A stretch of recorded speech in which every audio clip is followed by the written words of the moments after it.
because I work not only at the fire department, I work on a commercial ambulance. I've been dealing with this for 10 years. When we respond on a call, please, and I'm going to say this, I guess, in the most polite way that I can, stay out of our way. If you are not directly involved in the call, please give us space. That means, for me, that means if you're a bystander, if you are a neighbor and we are responding to your neighbor's house, don't ask us what's going on. Are they okay? Hey, what happened to Sally? Is that Sally in there? Is she going to be okay? Do not do that. We can't, first off, we can't give you information. Yeah. There's HIPAA laws. We can't tell you if she was okay. And then we can get fired. So right. There's we couldn't tell you their medical stuff in the first place, but there's nothing more annoying to me than feeling like, and we have to engage with the community, right? Yeah.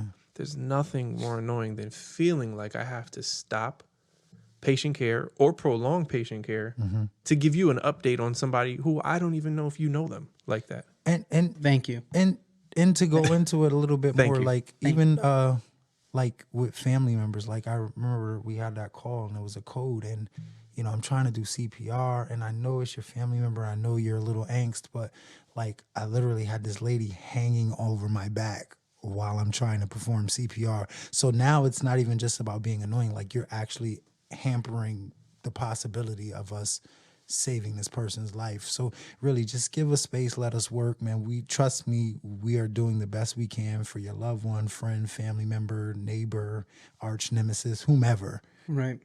We're going to do our job. We are thoroughly trained and we are going to do it the best way we can. Just let us work. And that's a tough situation to be in, right? Like Absolutely. When you have, especially when you have family involved in a call, or sometimes we have people who interject like, "Oh, you should be doing this." Like, I don't know if you work with me on the gunshot victim. Yeah. And we had people telling us what to do. All the wrong interventions. Listen, I don't know. Like, if you have knowledge of the field, if you're knowledgeable, you have experience or whatever, I get like maybe trying to be involved. But I would say, like, even as a first responder, if I see first responders in the act doing what they're doing, I can't, like, I don't have any jurisdiction necessarily to step in, because I'm not going to stop or impede what they're doing. And a lot of the times that happens from just what we call lay people, just regular people, where they ask us questions while we're trying to give patient care. Or we have, like, and this is a big thing now with social media and cameras and everything, but people get involved in trying to videotape. I've had calls, and this is, by no means am I saying you don't have or people don't have the right to videotape. I'm totally for that. You videotape, it's public space. We work for you. So, you know, I'm fine with that. The only thing I ask is, one, provide a space. Right. Don't intervene in us taking patient care. And two, before you press record on your phone, think about what you're recording, right? Because we're helping someone at their absolute lowest. Yeah. We're helping someone that had to call 911 or someone called 911 for, and they need us to perform that patient care. And I would say, think of it this way, right? Put yourself not only in that person's shoes that might be struggling, but the family's. How many videos do we have to see online of all these type of things? And I mean, it is what it is. It's going to happen because that's just the world we live in now. But, you know, how many times do we have to see people in really bad ways, you know, down bad, and you know, it's just for a view, a like. People are recording. Yeah. So, you know, I'm not going to say, you know, stop people. I'm not one of them. I try not to. And I play more like a supervisor role. So I'm not as hands-on. I'm really just making sure that we're doing the right things and keeping our guys safe, because in a lot of these environments, it's not safe. We don't work in a what you necessarily call like a safe city. You know what I mean? Like, we have to watch our environments, especially for a lot of these big traumatic calls that we go on. So, you know, the last thing we want to see and deal with is it have the community impede us giving patient care, and then having to possibly see that type of stuff go on social media. That's tough. You know what I mean? I'll never say you can't record. I'll never try to get into anyone's face and stop recording, but I do usually ask people, you know, can you, for the family, can you provide some peace? Do you mind taking a step back? Do you mind not recording for the family? I will say that. But, I mean, I don't know. It is what it is. But that's a huge please and thank you for me. It's like, just don't get involved. Don't get in the way of what we're trying to do, because what we're trying to do sometimes, you know, seconds matter.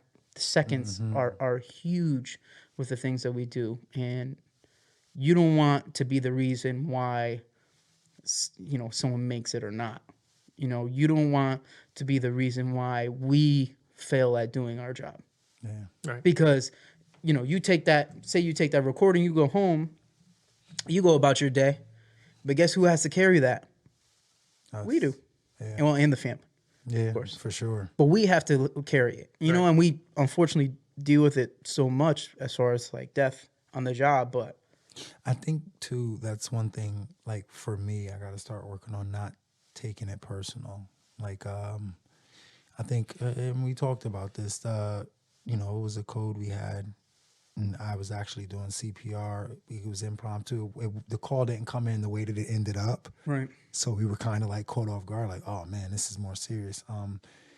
And I believe the person got ROSC. And it's like, you know, I think I mentioned this before. Once they transport. What's that, Kyle? Right. What are we doing Return here? of spontaneous Holy cow. circulation. Sorry, when you do CPR, you're trying to get the heart moving for lay people that don't understand. So you're trying to get circulation back in the body. Got get the ROSC. people- Yes. I'm sorry. Hey, don't worry. We've talked about this. I have though. something for that. You still have some left? I have Wow. something. You have some no spark? No spark. I'm almost certain that we talked about this earlier. Sometimes in conversation, because we're used to talking to people in the job, we use terminologies. I even Yes, said but this is not. This is not. yeah. Okay, we clarified it. Yeah. You I don't also- even know what ROSC is. I mean, I don't think I was don't- rolling, We don't right? even talk like that on the job. What are you talking about? When's the last time like you've been performing on a patient in CPR? Lou, we got ROSC back. Like, Wow. What are you saying? Wow. We don't even talk like that. I do. You got a pulse? Oh, no, I don't. I got a pulse. You got a post? Yeah. Great. ROSC. Good thing. Okay. You write that. What do you write that on your report?